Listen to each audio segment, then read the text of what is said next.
মুক্তি পেতে যাচ্ছেন হেফাজতে ইসলামের বিলুপ্ত কেন্দ্রীয় কমিটির যুগ্ম মহাসচিব এবং ঢাকা মহানগরীর সাধারণ সম্পাদক মাওলানা মামুনুল হক। তার বিরুদ্ধে চলমান মামলাগুলোর অন্তত 11টিতে জামিন পেয়েছেন তিনি। বাকি মামলাগুলোতেও জামিন আবেদন প্রক্রিয়া চলছে। মামুনুল হক যেন এসব মামলায় জামিন পান সে বিষয়ে সহযোগিতা করতে সরকারও ইতিবাচক মনোভাব দেখাচ্ছে বলে ইঙ্গিত দিয়েছেন হেফাজতে ইসলামের নেতারা। সোমবার সংগঠনটির মহাসচিব মাওলানা সাজ্জিদুর রহমান বিষয়টি নিশ্চিত করেছেন। তিনি বলেন, আশা করা যাচ্ছে খুব শিগগিরই মামুনুল হক মুক্তি পাবেন। তবে এ বিষয়ে বিস্তারিত কিছু বলতে রাজি হননি তিনি। এর আগে গত 11ই মার্চ মামুনুল হকের মুক্তির বিষয়ে আলোচনা করতে স্বরাষ্ট্রমন্ত্রী আসাদুজ্জামান খান কামালের সঙ্গে বৈঠক করেন হেফাজত নেতারা।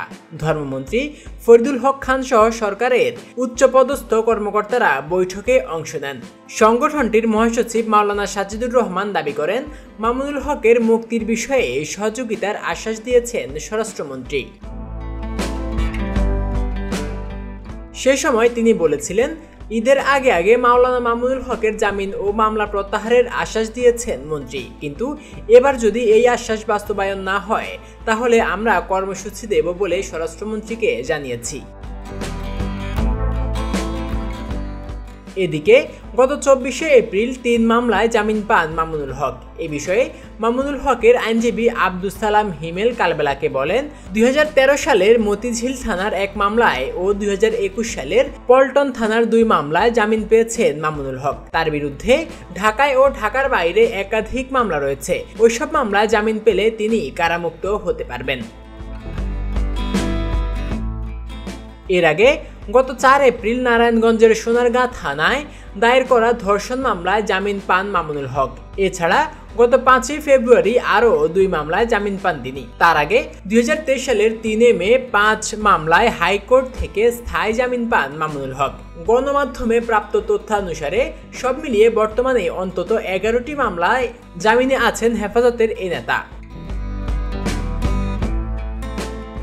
প্রসঙ্গত 2021 সালের 3 এপ্রিল নারায়ণগঞ্জের সোনারগাঁয়ে রয়্যাল রিসোর্টে এক নারীর সঙ্গে হেফাজত নেতা মামুনুল হককে অবরুদ্ধ করেন স্থানীয় আওয়ামী লীগ নেতাকর্মীরা। পুলিশ ঘটনাস্থলে গিয়ে তাদের জিজ্ঞাসাবাদ শুরু করে। খবর পেয়ে হেফাজতের স্থানীয় নেতাকর্মীরা রিসোর্টে গিয়ে ব্যাপক ভাঙচুর করেন এবং তাকে ছিনিয়ে নিয়ে যান। ঘটনার পর ঢাকার মোহাম্মদপুরের জামিয়া রহমানিয়া আরাবিয়া মাদ্রাসায় অবস্থান করেছিলেন মামুনুল হক।